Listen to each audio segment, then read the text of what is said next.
മതസൗഹാർദ്ദ football ടൂർണമെന്റിന്റെ ഒരു ദൃക്സാക്ഷി വിവരണം കേട്ടു നോക്കൂ.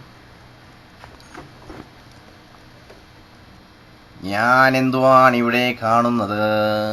കത്തോലിക്ക സഭയുടെ മത്തായിച്ചന്റെ കയ്യിലാണ് ബന്ധു മത്തായിച്ചൻ ചാക്കോച്ചന്റെ കൊടുത്തിരിക്കുന്നു.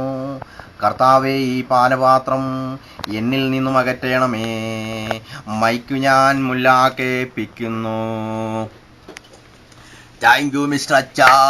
സലാമിന്റെ കയ്യിലാണ് പന്ത്. സലാം ഉമ്മറിനോടുത്ത്, ഉമ്മർ വീരാനോടുത്ത്. അവന്മാരിങ്ങനെ പന്തുമായിട്ട് മുന്നേറുകയാണ്.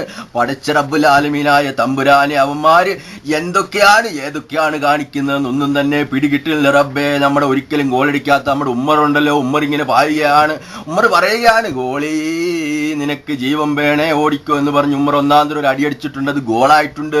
കണ്ടു നിൽക്കുന്നവരൊക്കെ കൈയടിക്കുന്നുണ്ട്. നമ്മുടെ ക്യാപ്റ്റനായ അബൂബക്കർ ഇങ്ങോട്ട് നമ്മുടെ ഉമ്മറിനെ പിടിച്ച് അങ്ങോട്ട് പുറത്താക്കുന്നു. ഉമ്മർ ചെയ്ത ഒരേ ഒരു കുഴപ്പം എന്താന്ന് വെച്ചാല് ഉമ്മറിന്റെ പോസ്റ്റിൽ തന്നെ ഗോൾ അടിച്ച ആ ഒരു ഒറ്റ കുഴപ്പമുള്ളൂ. മൈക്ക് നമ്മൾ അടുത്ത ആളെ ഏൽപ്പിക്കുന്നു. രാജൻ പന്തുമായി പോകുന്നെടോ, രാജേട്ടൻ കാലു വെച്ചടോ. ഞൊട്ടിക്കട രാജപ്പ, രാജേട്ടന്റെ കളി കണ്ടോ? രാജേട്ടന്റെ പോസ്റ്റില് ഗോൾ അടി, അതിനെന്തു വഴി? അതിനില്ല വഴി.